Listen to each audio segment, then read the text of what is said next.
Halo teman-teman, balik lagi di channel Koceng Hoki. Di video kali ini kita akan membahas tentang daftar pinjol yang tidak mencairkan limitnya lagi atau membatasi limit pinjaman ya teman-teman.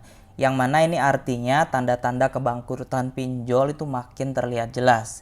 Ini mungkin terjadi karena banyaknya kredit macet yang didominasi oleh kaum milenial dan Gen Z teman-teman.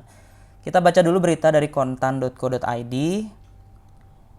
Di sini ada berita ini strategi Maukes untuk tekan kredit macet peminjam di atas 35 tahun. Nah, ini aplikasi yang pertama itu ada Maukes, teman-teman. Fintech peer-to-peer lending atau peer-to-fee lending Maukes menerapkan sejumlah upaya untuk menekan tingkat kredit macet, khususnya untuk usia di atas 35 tahun. Peminjam Maukes didominasi para pengusaha yang rata-rata usianya 35 tahun ke atas. Direktur Marketing Maukes Indra Suryawan mengatakan pihaknya tetap menjalankan proses dengan sangat baik, mulai dari proses underwriting yang dimiliki, melakukan analisis bisnis peminjam, kapasitas keuangan, karakter, dan juga perkembangan bisnis peminjam ke depannya. Dengan demikian kami tidak hanya mendanai untuk hari ini, tetapi kami memastikan bahwa pendanaan yang disalurkan itu merupakan bisnis yang bisa bertumbuh ke depannya. Selain itu, Indra mengatakan Maukes juga menghindari pemberian pendanaan ke sektor produktif yang sifatnya seasonal, seperti sektor yang popularitasnya hanya terjadi sesaat pada tahun ini, lalu tahun depan menghilang. Hal itu juga menjadi pertimbangan untuk tidak didanai oleh Maukes. Nah, ini dah tanda-tanda kalau Maukes ini memang mulai untuk membatasi limit pinjaman ya teman-teman, atau tidak mencairkan limit pinjamannya lagi. Ini aplikasi yang pertama ya, Maukes dari Astra Financial. Kemudian yang kedua ada 360 Kredi. Di sini kita cek di Instagram 360 Kredi. Ada yang bilang aplikasi nggak jelas, sudah verifikasi data lama, sudah disetujui, dapat limit dan sudah tanda tangan juga, malah ditolak. Kan bisa pada saat verifikasi data ini sudah mau pencairan ditolak. Nah, ini yang kedua teman-teman. Aplikasi yang kedua itu ada 360 Kredi. Kemudian ada Easy Cash. Nah, di sini di Instagram Easy Cash. Di sini ada yang bilang parah padahal sudah pelunasan, tiba-tiba pinjam tidak bisa.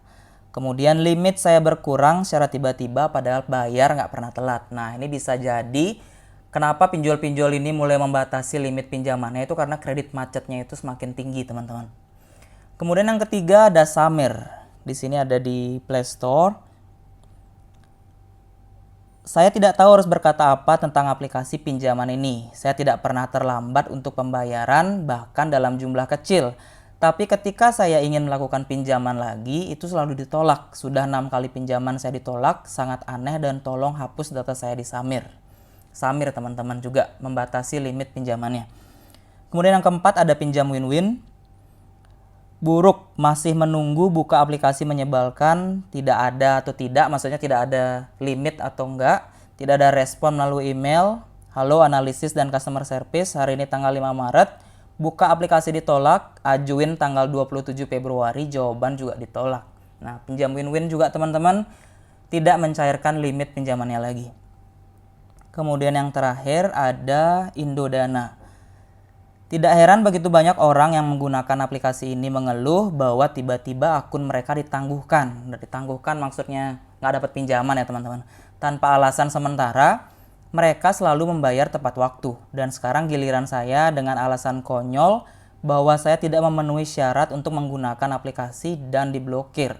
Udah nggak dapat pinjaman, terus diblokir teman-teman. Saya tidak pernah terlambat membayar, saya selalu membayar tepat waktu. Terkadang meskipun saya sudah membayar, koleksi mereka atau DC mereka masih menelpon tanpa memeriksa. Tidak direkomendasikan, sangat kecewa.